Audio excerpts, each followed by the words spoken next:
This is the first phone in India to feature the new Snapdragon 7 Plus Gen 2 processor, and don't go by the 7. This is surprisingly powerful. Let me show you. So I'm talking about the brand new POCO F5 that is just launched in India, and this is powered by the new 7 Plus Gen 2 processor, which is a 4nm TSMC chipset just like the 8 Gen 2, and it has a Cortex X2 Prime core at 2.9 GHz just like 8 Gen 1. See, if you look close, the 7 Plus Gen 2 is basically 8 Gen 1 with some minor downgrades. I mean, it has the same cores. It's based on TSMC's 4nm process, which has been known to be more thermal efficient than Samsung's 4nm process that was used for the 8 Gen 1. And 8 Gen 1 is only better because it has a slightly higher clock speed and a slightly better GPU. It also has its advantages in terms of display support, ISP, but other than that, there's not a lot of difference. So 7 Plus Gen 2 is powerful and the benchmarks are really good. You need to see this. So the 7 Plus Gen 2 on the POCO F5 easily beats the 778G on the Nothing phone. It's a massive difference, really. It's not even close. It also beats the Snapdragon 888 and again quite easily. Now the interesting thing is it comes so close versus the 8 Gen 1. The 8 Gen 1 on the H30 Pro wins in Antutu, but that's mostly down to the GPU performance. If you compare the CPU, the 7 Plus Gen 2 is the winner.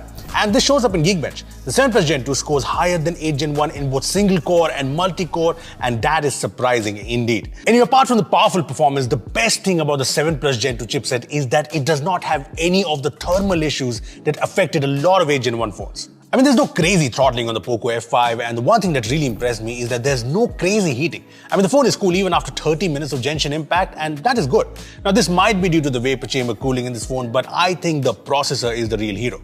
Apart from that, the day-to-day performance of this phone is really smooth. You feel like you're using a high-end phone. It's just snappy and fast. As for games, Genshin Impact is not as smooth as on flagship phones, but it's pretty good.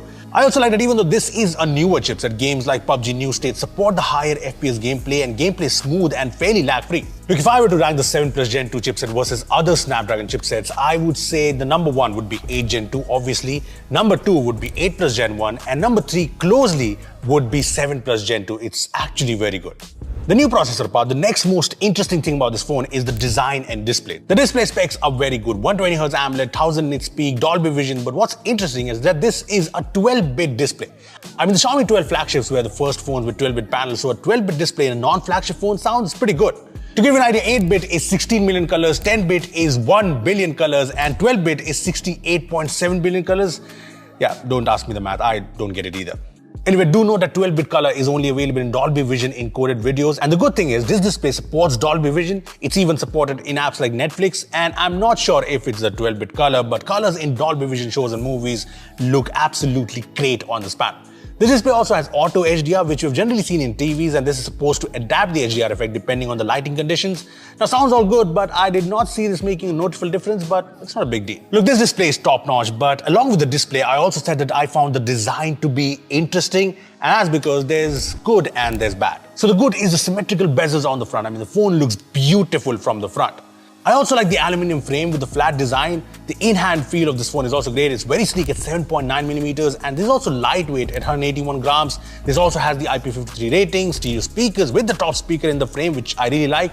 Another positive is the headphone jack making a comeback in this price range, and it supports high-res audio. Now, the bad in this design isn't exactly bad, but I have mixed feelings. So first is the back. It's plastic, and even though I like this camera module, I'm not too sure about this pattern here. I mean, it does look unique, but when I first took it out of the box, I actually tried cleaning this. But then I realized this is the design. See, some people like this design, some absolutely don't, but let me know where you are on this in the comment section down below. Another thing I'm not a fan of is the side-mounted fingerprint scanner. I mean, it works fast, but I would have wanted an in-display fingerprint scanner in this price range. This also does not have a micro SD slot, just saying. Coming to the cameras, they're the same as the POCO F4, and the photos from the phone are fine. I mean, this is clearly a performance-oriented phone, but the cameras here take decent shots. Daytime photos are sharp and well-detailed, and there is some inconsistency in colors, but other than that, it's fairly good. Low-light photos are also sharp and nice, but they do have a slightly warm tone. Now, ultra-wide photos are kind of average. I mean, the colors are boosted, especially compared to the main lens, and the dynamic range isn't that good. As for videos, there's 4K 30fps support, and I found the video quality to be fine, but I did notice focusing issues, and even with OIS, stability is not that good. So the cameras here are decent, but when you compare it to Nothing Phone 1, you can see that the Nothing Phone 1 clearly has the better cameras. The colors in the Nothing Phone 1 shots look better. Just look at the green here, and the dynamic range is also better. Now, cameras apart, the battery is bigger at 5000 mAh, but the charger is the same 67 watts. Anyway, battery life is good. We got a screen on time of 6.5 hours on heavy usage, which I think is very good. The 67-watt charger takes the phone from 5 to 100% in 47 minutes, which is fairly fast. Connectivity-wise, there are all the 5G bands required in India, and on the software front, there is MIUI 14 based on Android 13, so the latest software is here. And this does have some bloatware, but apart from glance, I did not notice any ads. In terms of updates, Xiaomi has promised 2 major updates and 3 years of security patches. Look, first of all, kudos to Qualcomm for bringing a powerful mid-range chipset after a long time. 7 Plus Gen 2 is an impressive performer, and that's what making this POCO F5 stand out. I mean, with this chipset, this is like the POCO F2 we always wanted. Now, if you look at the other side of this phone, the cameras aren't the best in the whole 30K price segment, but the other specs of this phone match the competition. So now I'm just waiting for the price.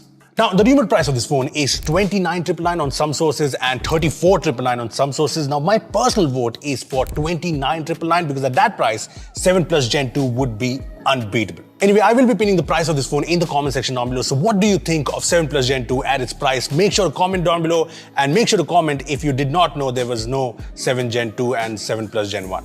Comment down below. Thanks for watching.